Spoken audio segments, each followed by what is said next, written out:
My girlfriend posted, "He beat me. Here's proof." With fake bruises and a viral video, 2.8 million views in 6 hours. I didn't panic. I released my home security footage showing her applying the makeup while practicing crying when she lost her job, her sponsorships, and got arrested for filing a false police report on live TV. Original post. I, 31, male, am sitting in a hotel room right now because I can't go home. Not won't, can't. My girlfriend Madison, 27, has made sure of that with one TikTok video that's currently destroying my life or trying to. Started yesterday morning. Woke up to 89 missed calls from friends, family, coworkers. My phone was going insane. My brother's text just said, "Call me now." Check social media. There it was. Madison's face, tears streaming, massive black eye, bruises on her arms. The caption, "I can't stay silent anymore. He beat me. I have proof. No woman should go through this." 2.8 million views in 6 hours. The comments were exactly what you'd expect. Death threats against me. People finding my LinkedIn, my company's page. Someone had already posted my mom's Facebook profile in the comments saying, "This is his mother. Let her know what she raised." Here's the thing, though. I haven't been home in 4 days. Then at a work conference 3 states away. Have receipts for everything. Flights, hotel, conference registration, photos with colleagues every single day. Timestamped, geotagged, everything. But here's the real kicker. Before I left for this conference, Madison and I had a massive fight about money. See, she's an influencer with about 45K followers. Makes maybe 2K a month on a good month. I'm a software developer, make decent money. She wanted me to fund her career pivot into becoming a full-time content creator. Wanted me to cover all bills for a year while she built her brand. I said no. Told her she needed to keep her part-time job at the marketing firm. She lost it. Said I was crushing her dreams and didn't believe in her. The night before I left, she said something that now seems very relevant. "You'll regret not supporting me. I'll make it big with or without you." Guess she found a way to go viral after all. I immediately called my lawyer. Yeah, I have one. My cousin Tony. But still, he told me to document everything and stay put. Don't go home. Don't contact her. Don't post anything. But I did do one thing. I logged into my home security app. We have cameras in the living room and kitchen. She knew about them, even helped pick them out. Started scrolling through footage from yesterday morning. And there it was, 5:23 a.m. Madison sitting at the kitchen table with her ring light and makeup palette, applying purple and black eyeshadow around her eye, using some kind of sponge to create texture on her arms, practicing crying in her phone camera. Multiple takes. At one point, she literally said out loud, "No need more tears. This has to look real." 43 minutes of preparation. Then she posted the video. I downloaded everything, sent it to Tony. He actually left. This is the dumbest thing I've ever seen someone do on camera. Now I'm sitting here watching my life implode on social media while holding evidence that could destroy her. But Tony says, "Wait, let her dig deeper first. The conference ends tomorrow. I'm supposed to fly home." But home to what? There are already people posting photos of my apartment building saying he lives here. My employer called asking me to explain the situation. Madison texted me an hour ago. "If you apologize publicly and give me $50 for my trauma, I'll consider not pressing charges for a beating that never happened while I wasn't even in the state." This is insane. Update 1. 48 hours later. The last 2 days have been absolutely wild. Madison didn't just double down. She went full scorched earth. First, she went live on Instagram crying, shaking the works. He's trying to silence me with his lawyers. This is what abusers do. They intimidate you into silence. Got another 1 million views. The mainstream media picked it up. There's literally a news article with the headline, "Software developer accused of domestic violence in viral TikTok." My company put me on administrative leave pending investigation. My mom had to delete her Facebook after getting doxxed.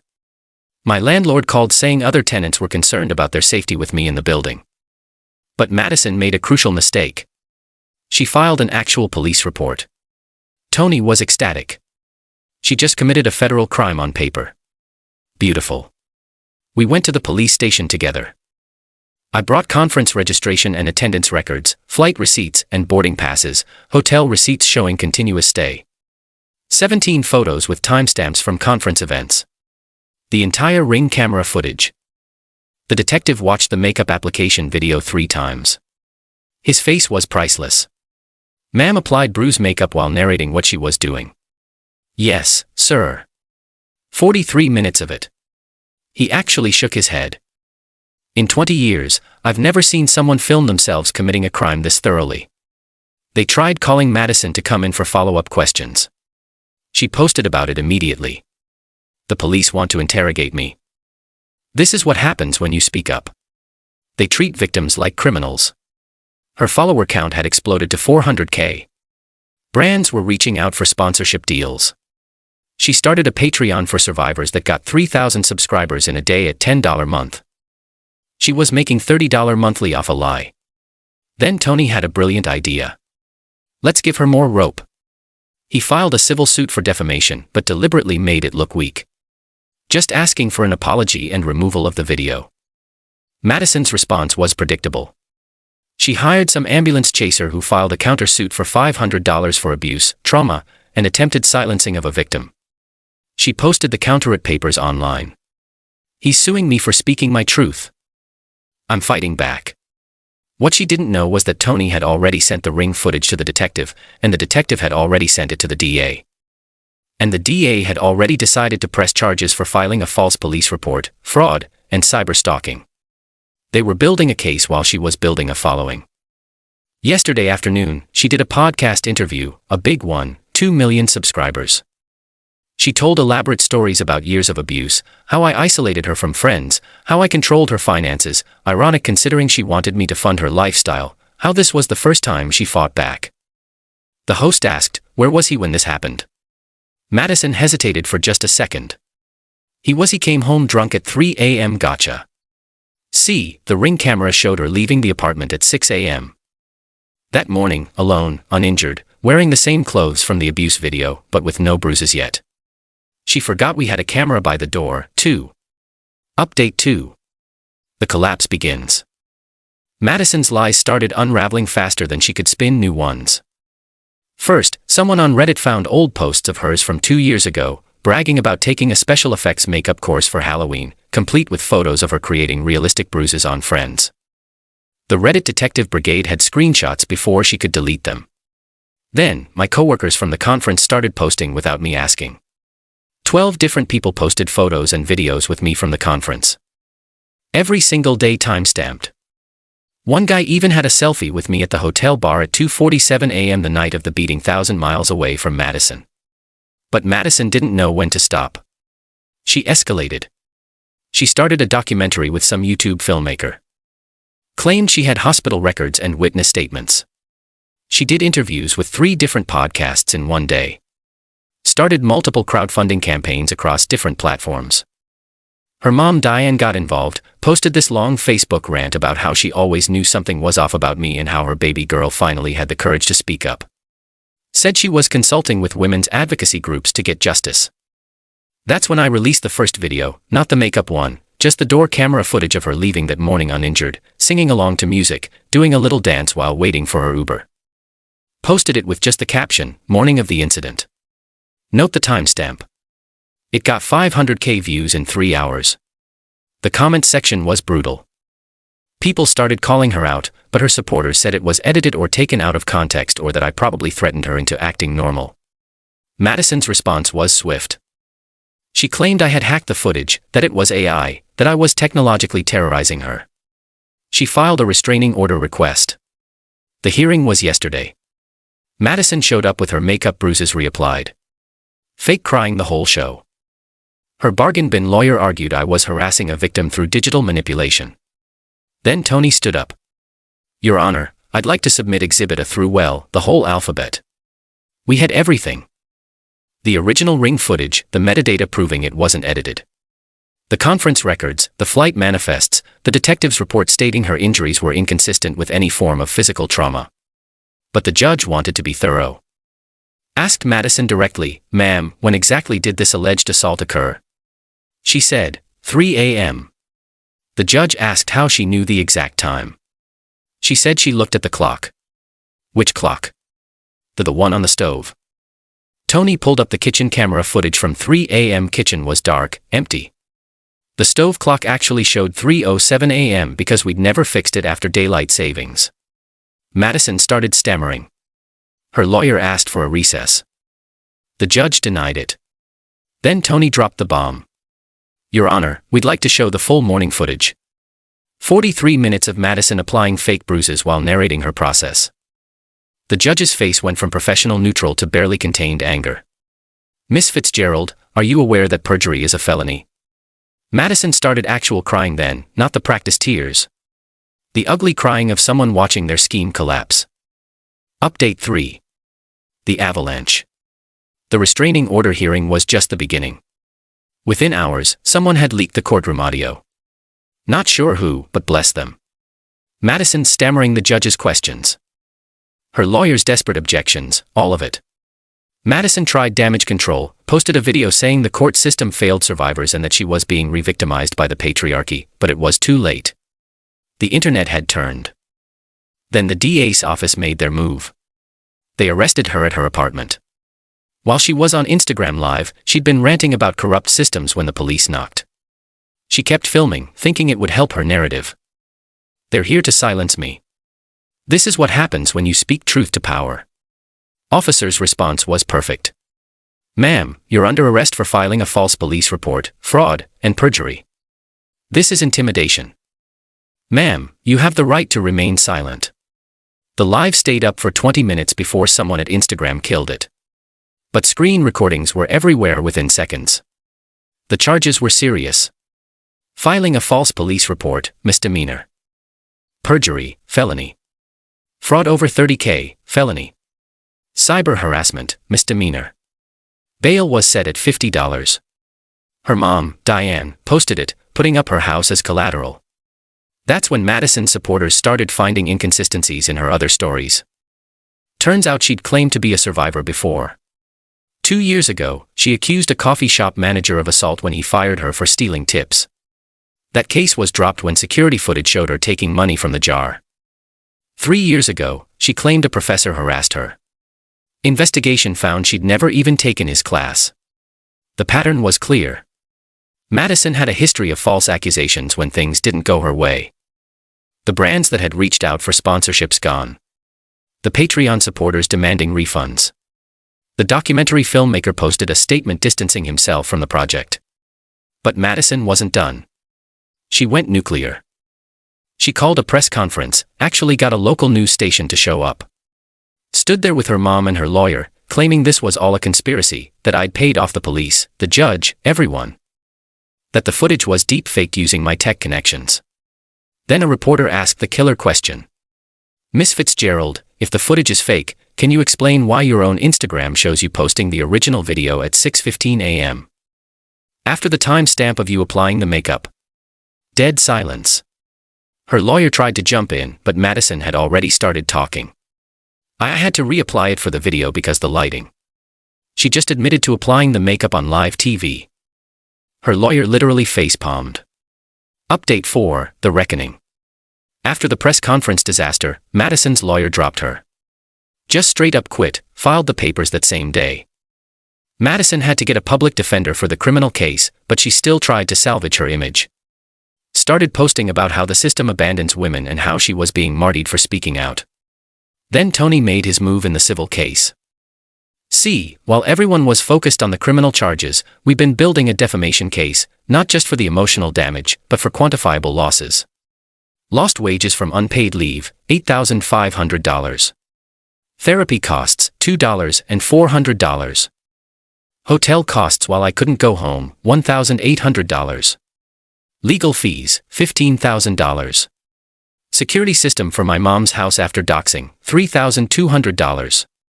But the real number was the damage to my professional reputation. 3 job offers I'd been considering were withdrawn. A consulting contract worth $75,000 was canceled. All documented. Total damages $15,900. Music, but here's where it gets interesting. Remember Madison's various fundraising campaigns? She'd raised almost $85,000 total. That money was supposed to be for survival and legal fees. Want to know what she spent it on? New Mercedes lease, $3,500 down. Designer clothes, $12,000. Bali vacation package, $8,000. Yeah, she booked a vacation during all this. Cosmetic procedures, $15,000. All tracked through her social media posts and credit card records subpoenaed during discovery. The civil judge was not amused. Miss Fitzgerald, you raised money under false pretenses and used it for luxury purchases. Her new lawyer tried arguing the money was gifts from supporters. The judge's response, gifts obtained through fraud are not gifts. Counselor judgment in our favor. $15,900 in actual damages plus $250,000 in punitive damages. Plus, she had to return all the fundraised money to donors.